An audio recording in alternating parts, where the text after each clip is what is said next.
Okay, good morning, everybody. Can you hear me?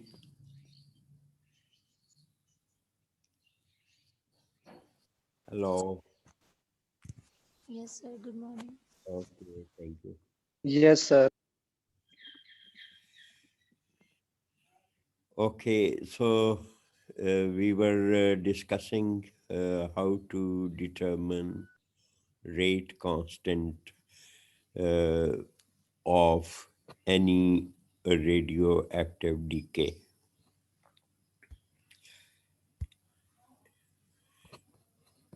So we again work on the example. 1 gram of cobalt 60 uh, has an activity of 1.1 into 10 to the power 3 curies. Determine the rate constant. So what is given? The amount of the sample is given and the activity is given in curies. So we will first convert uh, the amount of the sample into number of atoms by applying the Avogadro's number definition. So, what is the definition of Avogadro number? That 1 mole of any material contains 6.02 into 10 power 23 atom. एक मोल जो है किसी भी material का, molecule का, atom का एक मोल that contains 6.02 into 10 power 23 atoms. So now we have cobalt 60 जिसका के atomic mass जो है that is 59.92. तो इसका मतलब क्या हुआ कि if you take 59.92 grams of cobalt, so it will contain how many atoms? That is Avogadro number. Okay. So now we will work out के 1 ग्राम के अंदर कितने एटम्स हैं. तो 59.92 के अंदर कितने एटम हैं? 6.02 इंटू 10 पावर 23.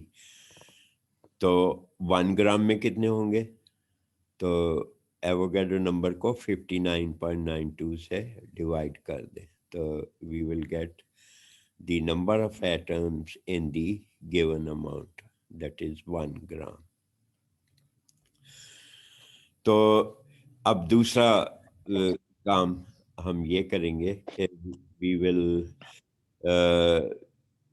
convert activity, ये ये हमने इस स्लाइड के अंदर आप you can see, let me pick up,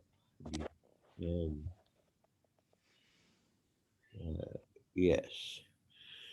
तो इन दिस स्लाइड ये आपने 1 मोल 1 ग्राम के अंदर ये एटम्स की जो अमाउंट तादाद है, नंबर है, वो हमने डिटरमिन कर ली। किस तरह से कि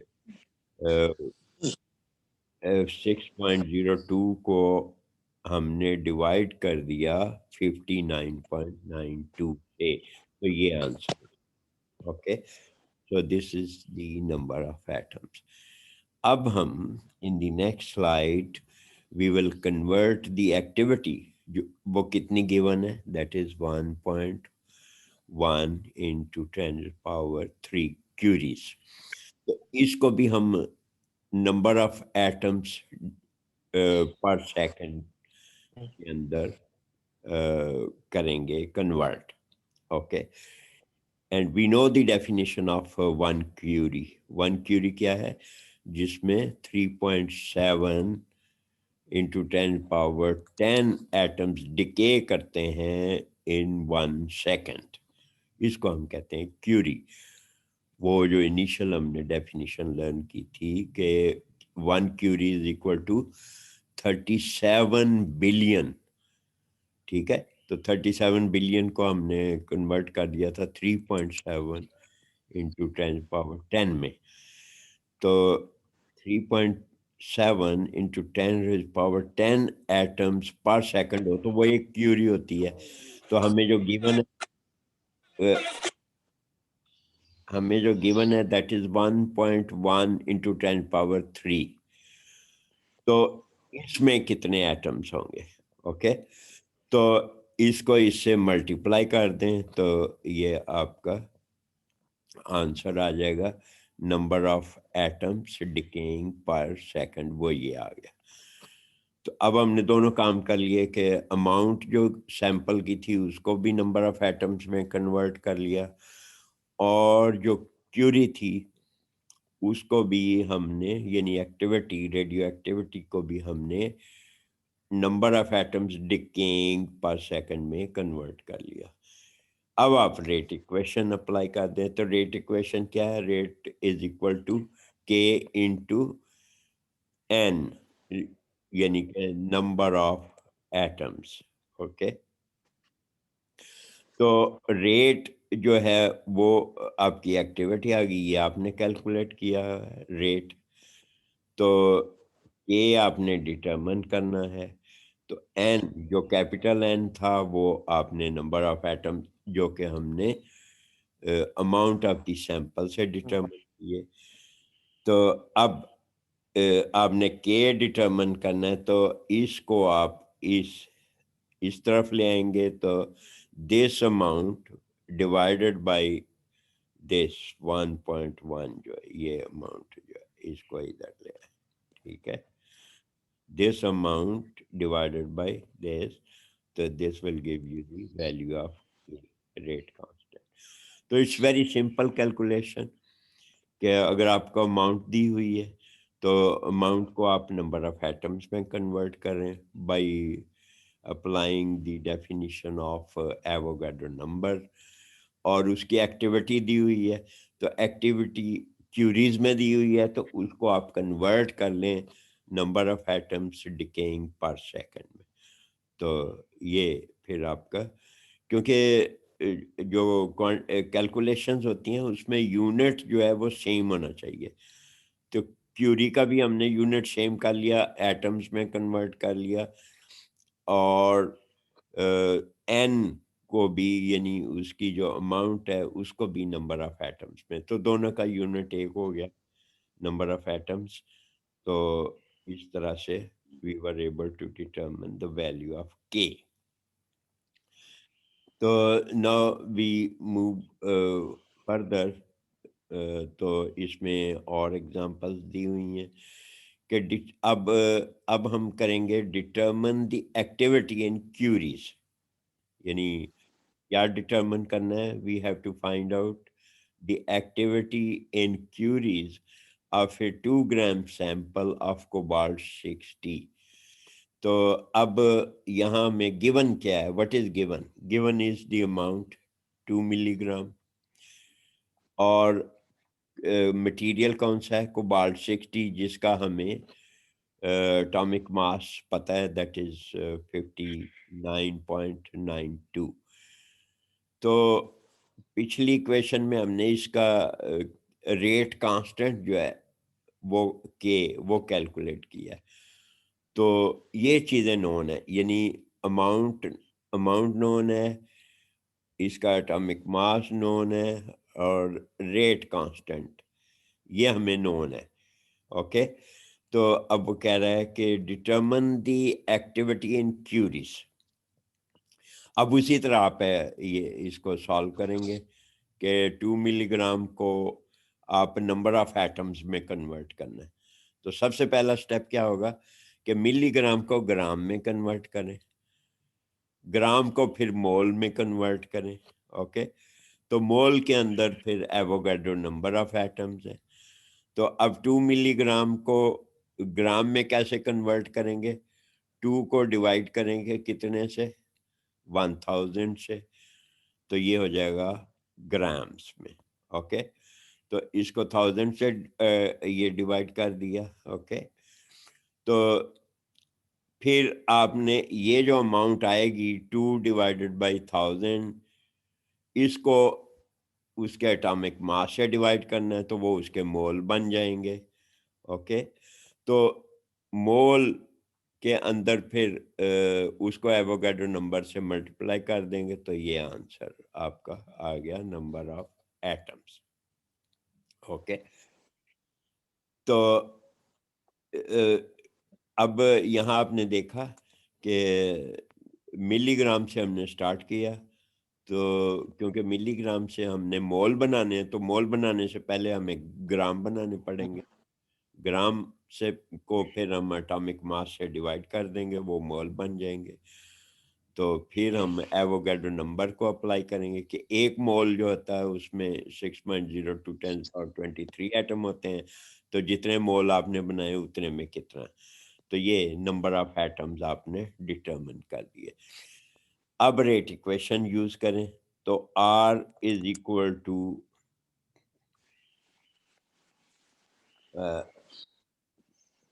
यानी कि उसने कहा था डिटरमिन दी एक्टिविटी, तो एक्टिविटी क्या है? रेट ऑफ, तो आर आपने डिटरमिन करना है। तो आर जो है वो इज इक्वल टू के, आपने पिछली एक्सरसाइज में डिटरमिन किया, वो उसकी वैल्यू लगा दी। और एन एन जो है उसको आपने ये अभी डिटरमिन कर लिया, ये वाला एन, तो एन की वैल्यू इधर लगा दी। तो ये सिंपल मल्टीप्लिकेशन, तो ये आपके पास आंसर जो आएगा वो किस में आएगा? नंबर ऑफ एटम्स डिकेइंग पर सेकंड में। इसको फिर क्यूरी में कन्वर्ट करना है, ठीक है? तो आंसर आपका नंबर ऑफ एटम्स में आएगा, क्योंकि इक्वेशन में एन होता है, एन का मतलब है नंबर ऑफ एटम्स। ओके, तो आंसर आपका एटम्स में आया, इसको हमने कन्वर्ट करना है क्यूरीज में। तो हमें पता है कि एक क्यूरी जो है वो कितने एटम पर डिके होती है? 37 बिलियन। ओके, यानी कि 3.7 इंटू 10 पावर 10 से डिवाइड कर देंगे, तो वह आपकी ये क्यूरी आ गई। तो ये एक्सरसाइज थी, वेरी सिंपल सिंपल। इसमें सिर्फ कॉम्प्लिकेशन क्या है कि आपने यूनिट्स को इक्वेशन के मुताबिक लेके आना है। ओके, एटम्स में। तो फिर जो डिमांड है उसकी वो क्यूरीज में है, तो फिर आंसर को आपने क्यूरीज में कन्वर्ट कर लेना है। Okay, now we move further.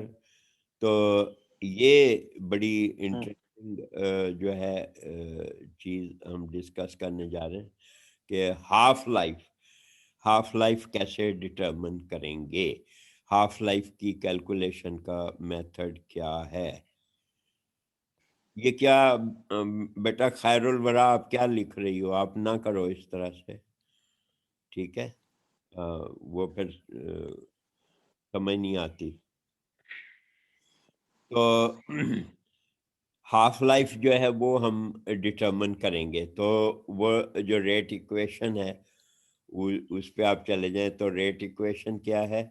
Are is equal to, ये वाली, ये लिखिए, आर इज इक्वल टू के इंटू एन।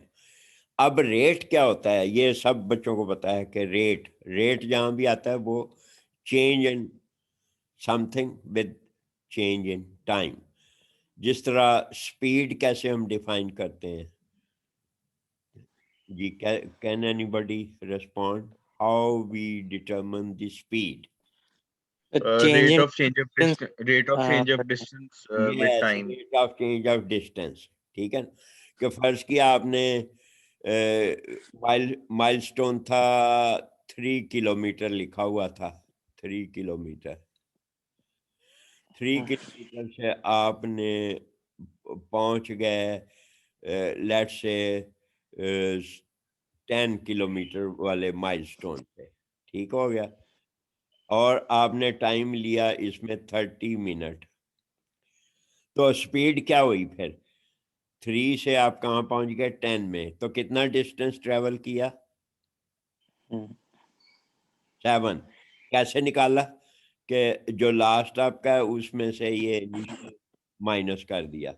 ओके, तो डिवाइडेड बाय आपने टाइम नोट करना है कि आपने 1 बजे शुरू किया था, तो 1:30 बजे आप यहाँ पहुंच गए। तो कितना टाइम लगा? 1 बजे शुरू किया, 1:30 बजे पहुंच गए, कितना टाइम लगा? 30 मिनट्स। तो इसका मतलब कि लास्ट टाइम में से इनिशियल टाइम माइनस कर देना।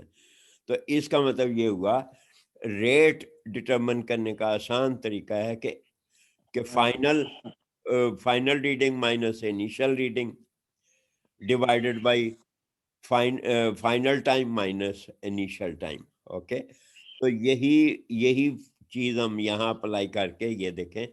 रेट आर, यानी आर को फिर हम कैसे डिफाइन करेंगे कि final number of atoms minus initial number of atoms divided by final time minus initial time.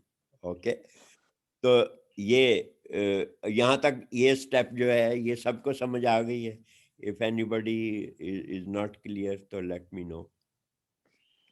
Rate are जो है वो n minus n0 divided by t minus t0, ये क्यों लिखा गया? ये सबको समझ आ गई है? Can you respond please? Anybody जिसको एम्बिग्विटी हो तो यू कैन आस्क के फाइनल में से final number of atoms minus initial number of atoms divided by final time minus initial time. अच्छा, जब रेडियो एक्टिव एलिमेंट जो है वो डिके करेगा तो फाइनल जो होगा वो अमाउंट इनिशियल से कम होगी या ज्यादा होगी? बताइए। फिर कम होगी। कम हो जाएगी, तो answer will be in negative, minus में आएगा। यानी ये जो डेल्टा एन है यानी चेंज इन नंबर है, that will be in minus, इसलिए ये आप लिखा हुआ है माइनस। ओके, तो रेडियो एक्टिव एलिमेंट चूंकि डिके करता है तो उसका मास कम होगा, यानी नंबर ऑफ एटम्स कम हो जाएंगे। तो इनिशियल फाइनल जो है वो कम होंगे इनिशियल से। तो चूंकि हमने फाइनल से माइनस करना है इनिशियल, तो answer will be in negative. Okay, तो delta N divided by delta T is equal to K N. अब डेल्टा को हम डी वो डिफरेंशियल में लिख सकते हैं, ठीक है? ये सबको पता है, आपने कैलकुलस पढ़ा है थोड़ा बहुत? क्यों Yes, बच्चे? sir. हाँ, तो डेल्टा को हम डी से कैलकुलस के अंदर, जिसको हम डेरिवेटिव कहते हैं, तो डेल्टा को डी से लिखते हैं। तो इसको हम लिख दिया D N over D T, और माइनस का साइन आप समझ गए कि क्यों आया। Is equal to kn। Right side को हमने नहीं छेड़ा अभी। ओके, तो अब इस इक्वेशन को रीअरेंज कर लें कि dt जो है इसको आप राइट साइड पे ले जाएं, तो ये आ जाएगा dn, ये जो है dn over n is equal to minus के इंटू dt उधर जाके मल्टीप्लाई हो जाएगा। ओके, तो अब ये डिफरेंशियल इक्वेशन है। डिफरेंशियल इक्वेशन को सॉल्व करने का क्या तरीका है? जिस तरह लॉग को सॉल्व करने का क्या तरीका होता है, एंटी लॉग ले लेते हैं। इसी तरह डिफरेंशियल को सॉल्व करने का क्या तरीका होगा? डिफरेंशियल का उलट क्या है? इंटीग्रेशन। Yes, integrate. तो इंटेग्रेट का मतलब ही है, ये इंग्लिश का वर्ड है। इंटेग्रेट का मतलब ही ये है कि छोटे छोटे पीसेस को जोड़ दो आपस में। डिफरेंशिएट का मतलब है कि एक बड़ी चीज को छोटे छोटे हिस्सों में तकसीम कर दो। तो ये दोनों एक दूसरे के इनवर्स हैं। ओके, तो इसको आप इंटेग्रेट करें, ये इंटेग्रेट किया हुआ इंटेग्रल का निशान है, तो चूंकि इक्वेशन है तो दोनों तरफ इंटेग्रल का निशान आप लगा देंगे। आपने ये नोट किया कि ये माइनस साइन जो है ना, ये राइट साइड पे ले आए हैं। ओके, तो यानी एक dt को उधर ले गए और माइनस, तो इधर से लेफ्ट साइड से खत्म हो गया। तो अब आपके पास आ गया integral of dn over n is equal to minus integral of k into dt। Okay, तो अब हम आगे बढ़ते हैं। तो ये ये जो integral of dn over n है, ओके, तो इसको हम ऐसे भी लिख सकते हैं कि 1 over n into D N, क्योंकि n नीचे है ना, उसके डिनोमिनेटर है, तो 1 over n into D N. तो इसको इस तरह सिर्फ लिखा हुआ है, रीअरेंज किया हुआ है, तो राइट साइड वैसी की वैसी है। अब अगर इस तरह की सिचुएशन हो तो इसका आंसर, इस इंटेग्रल का सॉल्यूशन होता है log n minus log n 0। Okay, क्योंकि ये डिवीजन है तो इसमें ये माइनस आ जाता है। तो ये फार्मूला है कैलकुलस का। तो integral of 1 over n into D N is equal to log n minus log n 0। तो ये अब इसको कहते हैं कि उसकी हमने लिमिट्स को अप्लाई कर दिया कि इनिशियल और फाइनल लिमिट्स जो हैं उनको हमने 0 से 1, ये इंटेग्रल की 0 से 1 जो है लिमिट्स वो अप्लाई कर दी। तो ये जिन बच्चों ने कैलकुलस नहीं पढ़ा हुआ वो ये याद कर लें, थोड़ा सा रटा लगा लें कि इस फार्मूले में ये हमें अप्लाई करना है कि इंटेग्रल का सॉल्यूशन जो है वो इसके बराबर होगा। ओके, तो अब इसको, ये जो log n minus log n 0 है, इसको आप रीराइट कर सकते हैं, ये log n ओवर n 0। तो ये आ गई आपकी rate equation in terms of logarithm. अब हमने हाफ लाइफ डिटरमिन करनी है। तो जब हाफ लाइफ डिटरमिन करनी है तो n और n0 की वैल्यू आपको खुद ही पता चल जाएगा। बताएं हाफ लाइफ की डेफिनेशन क्या है? somebody can tell me what is the definition of half life? शाबाश,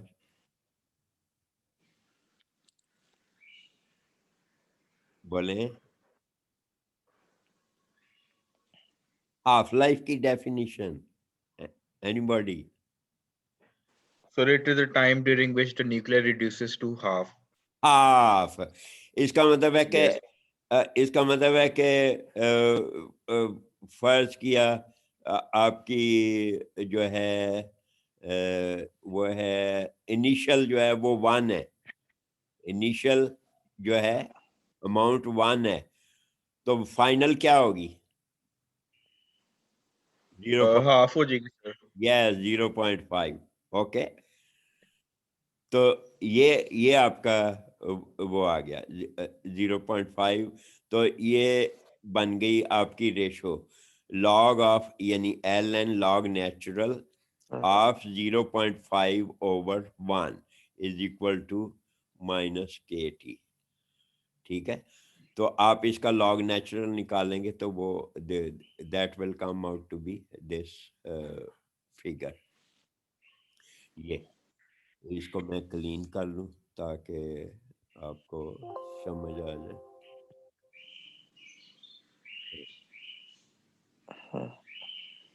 ओके, तो हाफ लाइफ की फिर इक्वेशन जो है वो ये बन जाएगी कि जब आपने उस n/n0 का लॉग ले लिया तो उस लॉग की वैल्यू ये है। ये लॉग नेचुरल है, ये आपने ध्यान में रखना है। एक log टू दी बेस 10 होता है, ये log नेचुरल आपने लेना है, तो उसकी वैल्यू ये आ जाएगी। तो ये आपकी हाफ, तो फिर टी जो है वो क्या हो जाएगी? T will be known as T half, that is half life. जब ये रेशो होगी यानी कि 0.5 यानी आधा डिवाइडेड बाय 1, जब ये n/n0 की वैल्यू ये होगी तो टी क्या हो जाएगी? टी हाफ कहलाएगी। ओके, तो साथ के आ जाएगा। ओके, तो ये इक्वेशन बन गई हाफ लाइफ की। अब आपको क्विज में हम ये कह सकते हैं कि derive the equation for half life. तो ये जो येलो बॉक्स के अंदर ये सारा प्रोसेस है, ये आपने करना है, इसको लर्न करें, इसकी प्रैक्टिस करें बार बार। तो ये हाफ लाइफ की वेरी सिंपल इक्वेशन आ गई कि half life of any radioactive material will be equal to 0.693 divided by K. तो अब बेस्ड ऑन दिस आप ये एक गिवन एग्जांपल है, सॉल्व्ड एग्जांपल, इसको हम वर्कआउट कर लेते हैं कि यूरेनियम 238 जो है उसका डिके कांस्टेंट जो है वो ये है। तो हाफ लाइफ, तो इसका मतलब हाफ लाइफ के लिए आपको सिर्फ के की वैल्यू चाहिए, ये जो के है इसकी वैल्यू आपको पता हो तो you can determine the half life. तो के कैसे डिटरमिन करते हैं? रेट कांस्टेंट, वो हमने पीछे वर्कआउट की एग्जांपल। तो now you are able to determine the rate constant from the given data, as well as from the rate constant we can determine the half-life of any radioactive material। तो अब uranium 238 का rate constant जो है वो है 4.87, ये given होगा, तो हाफ लाइफ कितनी हो गई? ये 0.693 डिवाइडेड बाई दी के, that is the rate constant. तो ये उसकी बन जाती है इसको सेकंड, ये आंसर आएगा सेकंड्स में, क्योंकि डिके कांस्टेंट में सेकंड का होता है यूनिट। तो ये इसको सेकंड्स को आप, ये सेकंड्स हैं, इनको ईयर्स में कन्वर्ट कर लें। तो सेकंड्स को पहले मिनट्स में करेंगे, मिनट्स को फिर आवर्स में कन्वर्ट करेंगे, आवर्स से फिर आप डेज करेंगे, डेज से फिर आप ईयर्स जो हैं वो कन्वर्ट कर लेंगे। तो इस तरह से half life of uranium 238 comes out to be 4.5 billion. तो बिलियन 10 रेज पावर कितना होगा? 4.5 मल्टीप्लाइड बाई 10 रेज पावर कितना होगा बिलियन? जी बोले। 9। 10 रेज पावर 9, वेरी गुड।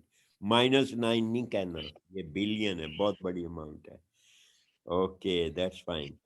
तो इस तरह से हमने, आपने देखा कि हमने इन एक्सरसाइजेस के अंदर फ्रॉम द गिवन डाटा हमने रेट कांस्टेंट पहले डिटरमिन किया, फिर एक्टिविटी डिटरमिन की, अब हम गिवन डाटा से हाफ लाइफ जो है वो डिटरमिन कर सकते हैं।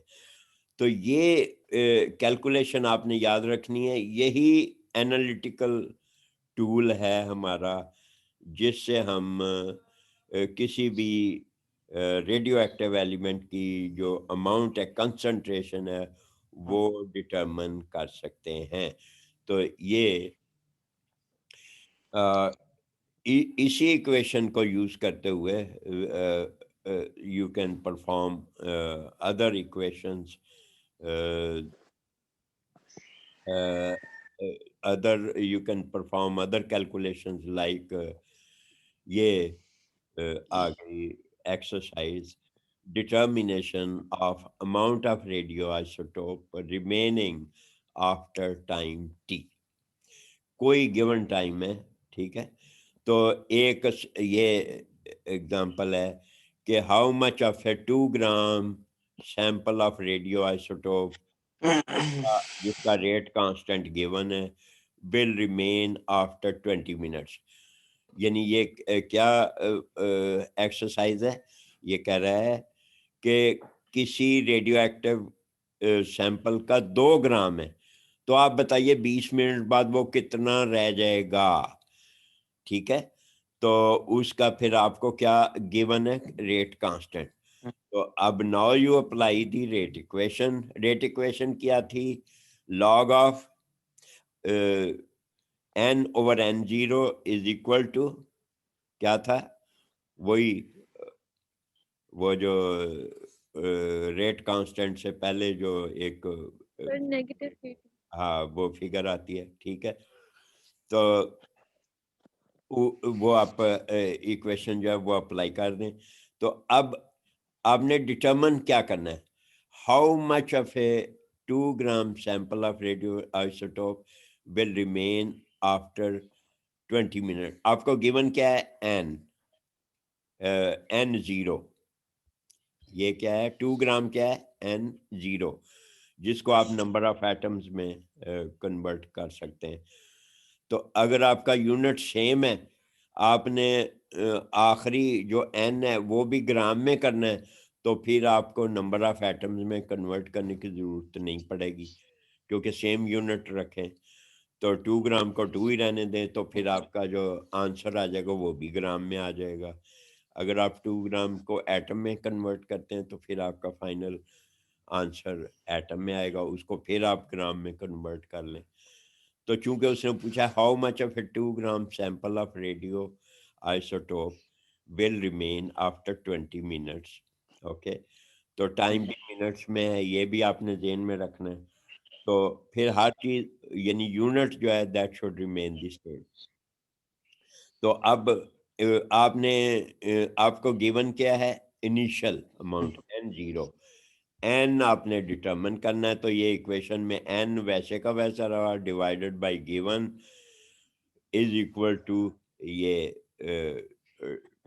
और इनटू टाइम जो है वो गिवन है 20 मिनट। ये आपको k की वैल्यू दी हुई है, ओके। तो ये आपका आ गया आगे टाइम दैट इज 20 मिनट्स। तो ये आपने अप्लाई कर दिया, तो this is your N that is 1.48 gram 20 minute के बाद रह जाएगा, जिसका डिके कांस्टेंट 0.15 है। तो आपने ये देखा, इसी तरह से आपने ये न्यूक्लियर टेक्निक जो है इसको यूज करना है फॉर एनालिटिकल पर्पस। यानी आपने कंसंट्रेशन फाइंड आउट करनी है, अमाउंट फाइंड आउट करनी है, तो you will make use of the rate constant या हाफ लाइफ। ये दो चीज़ें हैं जिनको आप यूज करते हुए we can determine the concentration, okay. अच्छा, इसका उलट भी आप, क्या अगर आपको फाइनल कंसंट्रेशन दी हुई है तो इनिशियल मालूम करें। तो ये जो डेटिंग जो है, कार्बन डेटिंग, उसमें इसको यूज करते हैं कि फाइनल आपको पता होता है कि इस वक्त जो है डिके करने के बाद ये है, तो इनिशियल कितनी होगी अगर उसका डिके कांस्टेंट ये है। तो इस तरह से we can perform any of these कि n अगर आपको करना है तो n डिटर्मिन कर सकते हैं, n ज़ीरो करना है वो डिटर्मिन कर सकते हैं, हाफ लाइफ डिटर्मिन कर सकते हैं, या आप कह सकते हैं कि कितने टाइम में वो आधा रह जाएगा, या कितने टाइम में, मतलब आपको 2 ग्राम दिया हुआ है तो कितने टाइम में वो 1.5 ग्राम रह जाएगा। तो इसका मतलब टाइम भी आप डिटरमिन कर सकते हैं। तो वेरिएबल्स क्या हैं आपके? n ज़ीरो और टाइम। तो इनमें से आप कोई भी चीज़ अगर 2 गिवन है तो the third can be determine by use of this rate equation. तो अब अनदर एक्सरसाइज ये है कि sample of radio active isotope, radio isotope has activity, ये एक्टिविटी दी हुई है 450 माइक्रो क्यूरी। इसमें सिर्फ आपने यूनिट्स का ख्याल रखना है, इसमें माइक्रो क्यूरी दिया हुआ है। तो इसका मतलब है अगर आप कोई भी वर्कआउट करेंगे तो फाइनल आंसर भी आपका माइक्रो क्यूरी में ही आएगा। तो अगर उसने पूछा कि क्यूरी में बताओ तो फिर आपको माइक्रो को क्यूरी में कन्वर्ट करना होगा। ओके, नाउ फिर इसको दोबारा हम पढ़ते हैं। Sample of radioisotope has an activity of 450 micro curie after 2 days। यानी एक रेडियो आइसोटोप था, वो पड़ा रहा 2 दिन, 2 दिन के बाद उसकी इतनी रहेगी। इसका मतलब ये क्या है? ये फाइनल है, ये n की वैल्यू है। तो this is your n।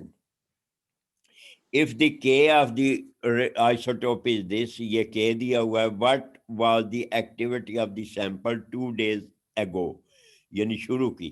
n zero आपने डिटरमिन करनी है, तो वही इक्वेशन अप्लाई कर दें तो ये n ज़ीरो आपका आंसर। Very simple. सिर्फ आपको ये समझना है कि जो यूनिट्स हैं वो सिमिलर होने चाहिए, उसमें अगर कोई चेंज करना है तो वो आपको चेंज करना पड़ेगा। तो अब अनदर एक्सरसाइज, ये सारी वर्कड एक्सरसाइजेज हैं, इसको आपने बार बार करना है so दैट आपको इसका पूरा अंदाजा हो जाए। तो डिटर्मिनेशन ऑफ के, तो a sample is 70% as active after 20 hours has elapsed. Determine the value of k। तो अब जो फाइनल है आफ्टर 20 आवर्स, यानी फाइनल आपको एक्टिविटी 70% दी हुई है, ठीक है ना? तो 70% का मतलब क्या होता है? इनिशियल फिर कितनी होगी? परसेंट का मतलब यही होता है ना कि 100 थी तो 70 रहेगी। 100 यस, तो इसका मतलब है कि ये आपको इनिशियल आ गई, 100 ऑटोमेटिकली समझ आ गई, तो 70 उसकी ये फाइनल वाली है। तो 70% जब लिखा होगा तो इसका मतलब है कि n/n ज़ीरो का मतलब है 70/100। तो 20 आवर्स दिया हुआ है। ओके, तो रेट कांस्टेंट की फिर जो वैल्यू आएगी वो पर आवर आएगी, पर सेकंड नहीं आएगी। तो ये रेट कांस्टेंट की वैल्यू। तो next exercise, how long will it take a radioisotope to decay to 30%। अब ये पूछ रहा है कि एक रेडियो आइसोटोप है, वो कितने टाइम में, कितना टाइम लेगा कि वो 30% रह जाए। तो फिर इनिशियल कितनी थी उसकी? बोले इनिशियल अमाउंट क्या होगी फिर? 100।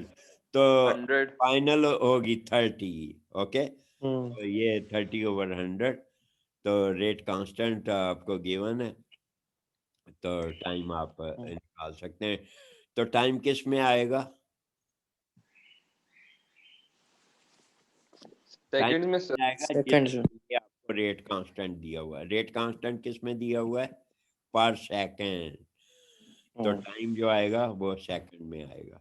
तो अगर वो हाउ लॉन्ग में पूछ लेता कि हाउ मेनी मिनट्स, तो फिर आप सेकंड को मिनट में कन्वर्ट करते 60 से डिवाइड करके। ओके, तो ये ख्याल रखना आपने सिर्फ यूनिट्स का। अब next is again half life. ये इस तरह की कैलकुलेशन पहले भी हम कर चुके हैं। तो हाफ लाइफ में 50/100 होता है। ओके, तो फाइनल जो होती है वो 50 होती है और इनिशियल 100 होती है। तो बाकी रेट कांस्टेंट आपको पता है। तो हाफ लाइफ जब आप 50/100 लिखेंगे तो टी ऑटोमेटिकली हाफ हो जाएगा, हाफ लाइफ कहलाएगा। तो इस तरह से हाफ लाइफ। तो ये डेज के अंदर आई है। तो इसका मतलब ये हुआ कि रेट कांस्टेंट जो था उसका वो पर डे में दिया हुआ था। ओके, तो इसलिए आंसर डेज में आ गया। तो इसी तरह ये नेक्स्ट आपने एक्सरसाइज, ये आपने खुद वर्कआउट करनी है ये सारी चीज़ें। तो अब आइसोटोप रेशो। तो अब ये एग्जांपल है वही कार्बन डेटिंग वाली कि a sample of wood taken from an ancient tomb had an activity of 7 counts per minute. ये डिकेज पर मिनट्स भी कहलाता है, CPM भी कहते हैं। काउंट्स, काउंट्स का मतलब है कि वो काउंटिंग करें उसके जो डिके पार्टिकल्स डिके हो रहे। तो काउंट्स पर मिनट भी कहते हैं, डिकेज पर मिनट भी कहते हैं। तो एक्टिविटी जो है वो इसमें दी हुई है। तो ये पर मिनट है, ये आपने ध्यान में रखना है। तो यानी कि पुराना था उसकी एक्टिविटी ये आई। A similar sample of freshly cut wood, मतलब अगर शीशम का दरख्त है तो वो पुराना, तो शीशम का फ्रेश ले लें, उसको कट करके उसकी आप डिटरमिन करें एक्टिविटी, तो वो आई है ये 15.3 CPM। तो अब उसकी एज निकालें। ये देखें अब उसकी एज कैसे निकल आएगी। ठीक है, तो हाफ लाइफ गिवन है। ओके, तो हाफ लाइफ जो है वो क्या होती है कि 50/100 N/N0 ऑटोमेटिकली आप लिख लेंगे। ठीक है ना, ये बताने की जरूरत नहीं है। जब हाफ लाइफ का आ जाएगा तो N/N0 की ये वैल्यू आएगी। तो 1/2 आ गया आपका। ओके, ये तो अब आपको वो हाफ लाइफ ये गिवन है 5720 ईयर्स। तो रेट कांस्टेंट आपने डिटरमिन, तो रेट कांस्टेंट ये आ गया। तो अब आप आ जाएं कि आपको गिवन क्या थी कि 7 आपकी थी काउंट्स पर मिनट इनिशियल, सॉरी फाइनल। तो इनिशियल जो फ्रेश दरख्त था उसकी आपने ये निकाल ली फ्रेश की। ओके, ये इनिशियल हो गई N0 और ये N हो गई। फाइनल जो डेड आपका पुराना दरख्त मिला। तो अब यहाँ से आप के आपने वो ऊपर डिटरमिन कर लिया, के की वैल्यू यहाँ डाल दी। तो टाइम आ जाएगा ईयर्स में। टाइम ईयर्स में क्यों आया? क्योंकि आपका जो रेट कांस्टेंट था वो आपने पर ईयर के हिसाब से यहाँ से हाफ लाइफ ईयर्स में दी हुई थी, इसलिए वो टाइम का ऑटोमेटिकली ईयर्स में आ गया। तो इसका मतलब 6982 साल बाद जो है उसकी वो इतना पुराना था, उसकी एक्टिविटी इतनी रह गई थी। Okay, so this is how we can determine the age of any fossil by using the carbon dating data. Okay. तो वेरी इंटरेस्टिंग। आपको ये चीजें इंटरेस्टिंग लग रही हैं कि नहीं? Yes sir. हाँ, इनमें इनको आपने सारी एक्सरसाइजेस को जी बहुत ज्यादा इंटरेस्टिंग लग रही है। हाँ, तो आज हम इधर ही स्टॉप करते हैं। फिर हम रिलेटेड टू दिस ये सारी कैलकुलेशन आप एक दफ़ा आप घर पे कर लो। तो फिर हम ये इसकी जो प्रैक्टिकल एप्लीकेशन है, न्यूट्रॉन एक्टिवेशन एनालिसिस इसका नाम है, जो न्यूक्लियर टेक्निक है जो यूज़ करते हैं to determine the concentration of any analyte by use of nuclear analytical technique. तो इसको हम फिर नेक्स्ट टाइम जो है वो लर्न करेंगे। तो अब रही बात ये कि वो जो आपको दी थी एक्सरसाइज, वो आपको क्रोमेटोग्राम मिला है या नहीं मिला असाइनमेंट के लिए?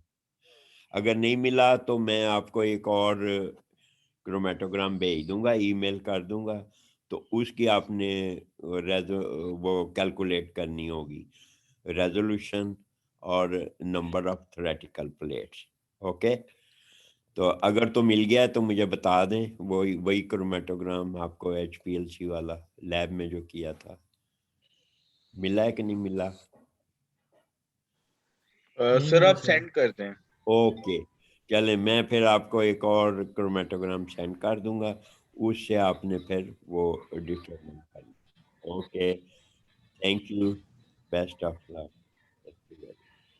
अल्लाह हाफिज सर। ओके।